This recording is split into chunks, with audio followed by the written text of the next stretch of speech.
Hey guys, welcome back to Malaka MotorSports. I'm Stav. There goes a guy named George. And today we're going to be doing my favorite thing, pushing this RS3 out the garage like this. Bam! With this out.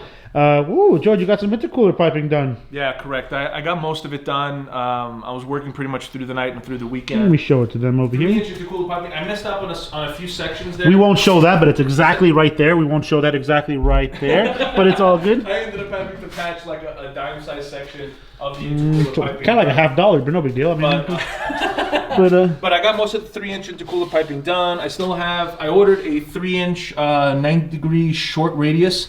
The one that I have, I bought pie cuts, but it's a long radius, so it ends up sticking out too long. Correct. So I can't install it on the car or weld it on. But you got these bends, this radius. Look like you got half of it done. You're just waiting on some parts. Yeah, I went to Ace Race and also ATP Turbo sell these universal piping kits that you can cut and weld however you saw it. So it actually worked out pretty well. Some of the U bends and some of the L's and 90s that came in. Again, I learned a lot as this cast, I don't know if it's cast or just maybe just polished aluminum tubing. It welds so differently than what I'm used to. Like the intercooler kits that we were selling had the aluminum pipe. Seemed to be a lot better quality than the, you know, kind of universal kits that they sell on eBay and stuff. So those welded, like those practice pieces welded so much nicer versus there was a lot more effort here to weld. I had to add more rod and blowing through it with the amperage. Anyway, long story short, I got the intercooler piping pretty much set for about 60 to 70%. I'm still waiting for the 90. I still wait for a few more pieces of pipe and then also for the throttle body. And then this is 3.5 inch and this is 3. So I got to get the 3.5 inch vibrant clamp for here. And then it's literally just one pipe going down and then the intercooler system will be done. And then we have to pressure test it, make sure there's no leaks. But that's pretty much it for the car. And I didn't want to do a standalone video. And since we got a lot of parts in for your car, we're going to be rolling this bad boy out and getting your shit box back together. Whoa. I can't wait to push the thing. I might not even hit the e-brake after we get it out there. But we got some parts for your car too. So we'll go over the table here and check it out. Awesome. Actually got some parts in, things that we were waiting for, and we're gonna, you know what, stuff. Why don't you tell us, what did we find out, what's going on, and why do you have a brand new head that's looked pretty much freshly machined and a new alternator and random electronic parts? What's going on with your car? Well, George, that's a very good observation.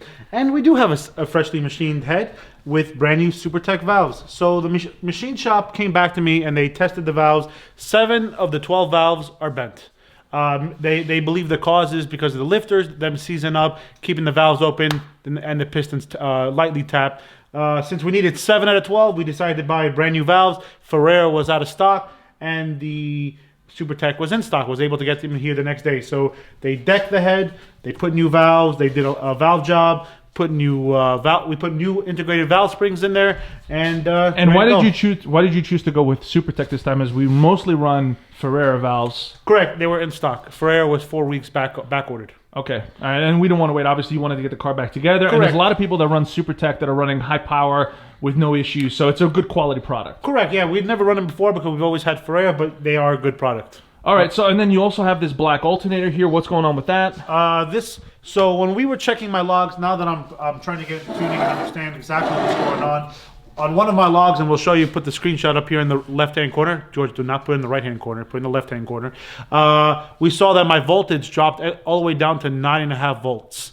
So, I mean, that's really bad. I mean, usually, you know, the car will drop to maybe as low as high 11s, but 9.5 could potentially cause 9.5 volts going to your fuel pumps, could cause a lean situation, could hurt the ECU. So we need to fix this alternator is double the amperage of the factory 120 amp. This is 250. All right, so basically we added the surge tank and a lot of other electronic components, and it's drawing and taxing a lot of your electronic system. So adding more power is definitely going to help you sustain a lot of the. And that's what's great about the standalone ECU. I was able to check every log because every single time we drive the car, the log.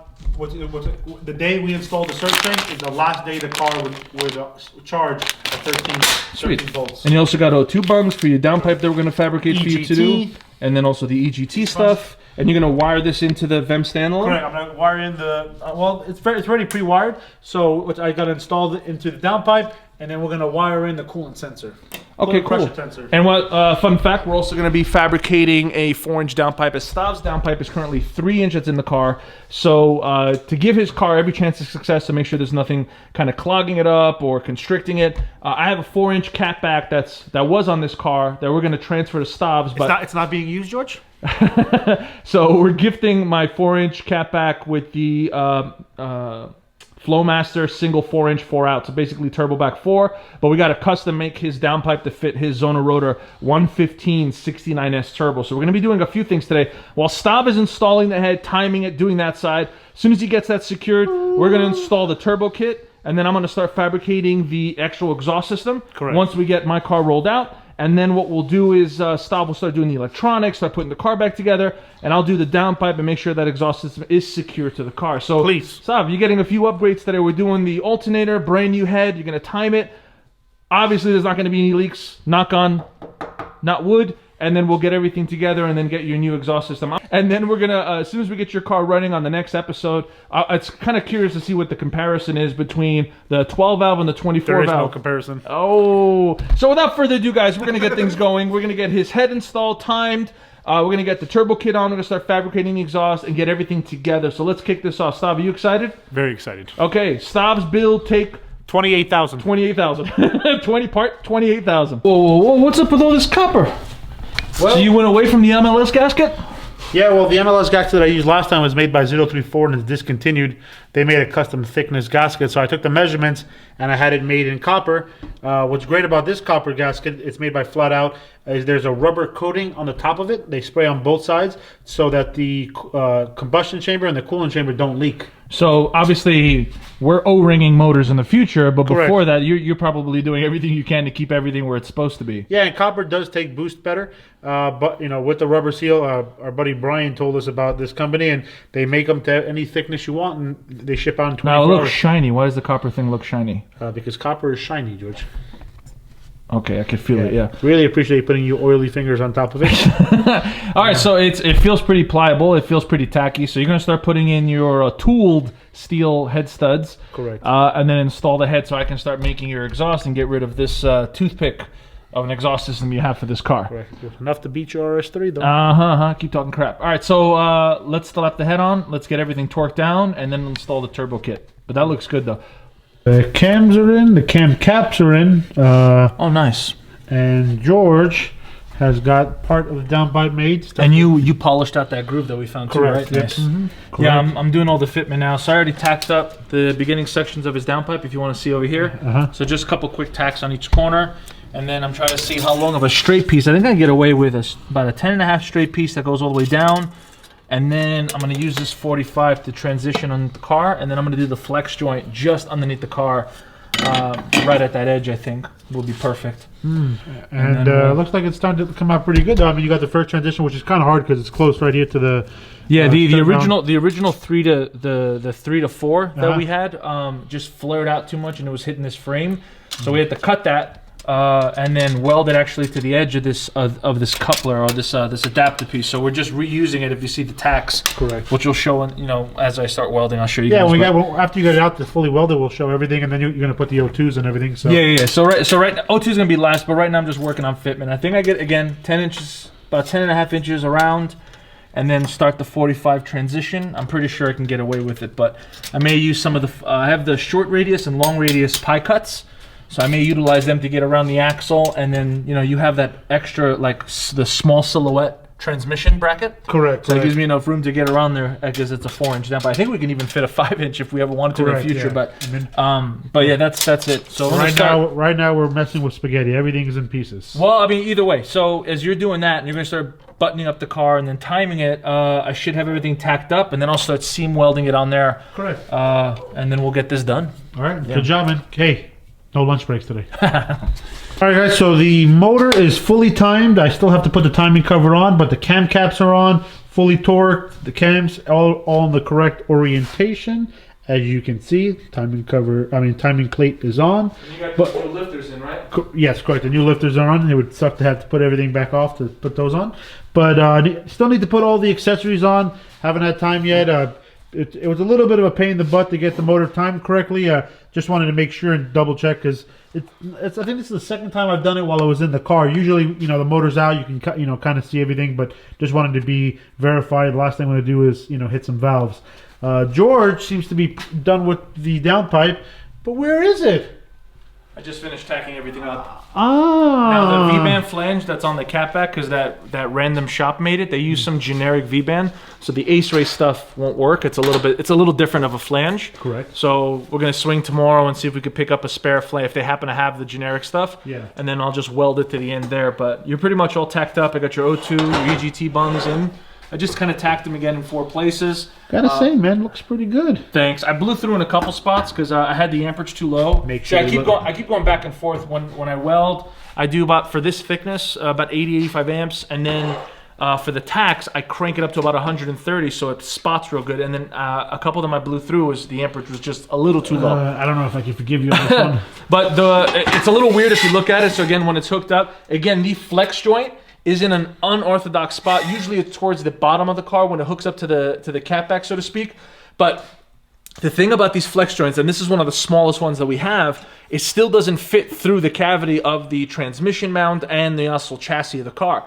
So we decided, instead of putting it here, we wanted to make this more accessible, easier to remove. We ended up sticking the flex joint towards the front, which still gives plenty of play to the exhaust, so there'll still be a lot of flex. So you put the flex joint so that we're able to pull the downpipe with the motor still in the car. Correct. And in case we have to do a swap, let's say you want to put the hater pipe on. I'm gonna make you a 4-inch hater pipe going through the carbon hood that we have there in the corner. Correct. And I'll do that, probably in the next week or two. So I'll make it so we can switch back and forth really easy, and that's going to be the whole point as you start racing with this thing. As before, we built these things for the street. We're having fun with the street, doing whatever. In Mexico. But got it. And then now you're gearing at least towards competitively racing this car and making the power that a lot of the big power cars are out there, 8,000, 9,000 wheel horsepower. So again, making this more accessible, so this way we can remove it easier, and that's going to be the whole idea. With the same VR6 swap, we went VR to make it easier to work on, have something more reliable, so to speak. But again, that's going to be the whole idea behind this, and again, still allows plenty of flex, which is pretty cool. So you're getting the first MMS fully fabricated downpipe. As soon as you get that flange, I'll seam weld all the rest of this stuff. And this will be my first full downpipe that I've completed. It's going to be on your car. Notice, though, the color. It's silver. Yeah, metal is silver. It's silver. Yes, it's silver. Stav's new head is silver. Coincidence? Correct. I think not. It was also broken, but silver makes sense. But we're pretty much done with your downpipe stuff, so... Looks good. I think it's going to sound good, too. Being stainless and the catback being 4-inch with that Flowmaster Delta 44, it's like hollow on the inside, but it has these chambers. Stav, I'm telling you, when I was driving my wide body at 70, 80 miles an hour, cruising on the freeway, there's no drone, you don't hear it in the back of your head. It's actually enjoyable to cruise with the car. Correct, and now that we have the 76mm turbo, we're not going to have any restrictions now going out to the exhaust. No. Especially when we start pushing 40, 45 pounds of boost. Yeah, and then here's the cool thing too, right? Who knows? We could have made power or the same power with that 3-inch. Correct. But I mean, listen, Stav, we're gonna give your car every chance it has to make the power, to get out there and do its thing. So 4-inch, inevitably you're gonna have to upgrade this anyway, so might as well just do this now. Correct. I mean, looks great. I think we got a lot done today. We're going to get a lot more done tomorrow. Are we doing this cash or a check or a charge? Because these are the materials I was going to use on the RS3's well, full down it's holiday pipe. season. You guys, you're going to have to wait post-dated payment on this one. But everything looks really good. You did a great job. Please give us your comments. Only negative comments. I appreciate it. Like, hey, yeah, I love that, but that really bothers me. I appreciate it. Yeah, I agree with Stainless is much easier for me, and you'll see it when I start seam welding. The aluminum stuff is just, I'm still getting used to a lot of the aluminum. You're talking a lot of junk right now, and if you start welding and blowing holes, you're going to be like, oh. It's a little bit easier. Stainless is a lot easier. Yeah, there's not as much as a learning curve on stainless as there is aluminum, man. Aluminum was rough. It took me a while to get used to it. Yeah, anyway. So that's it. So we have the exhaust pretty much done minus the flange. Correct. Your motor's in there fully assembled. We just Correct. put the intake manifold, all the tidbits. I think, Stav, one more video. After this, your next video will be running, up and driving, Correct. taking some logs, making some boost, and getting your car back in action, which I'm really excited to see what your car's going to make on the dyno. It's going to be very exciting to see what this car can make on 6 cylinders. So yeah, that's it. We're going to wrap it up. The update, we covered the RS3, the intercooler stuff. We still have a lot more to do with that. We did Stav's car. Again, all the updates that we just mentioned. And then we're going to get his up and running and moving on the next video. Perfect. So that wraps it up. I'm Stav. I'm George. And on to the next video.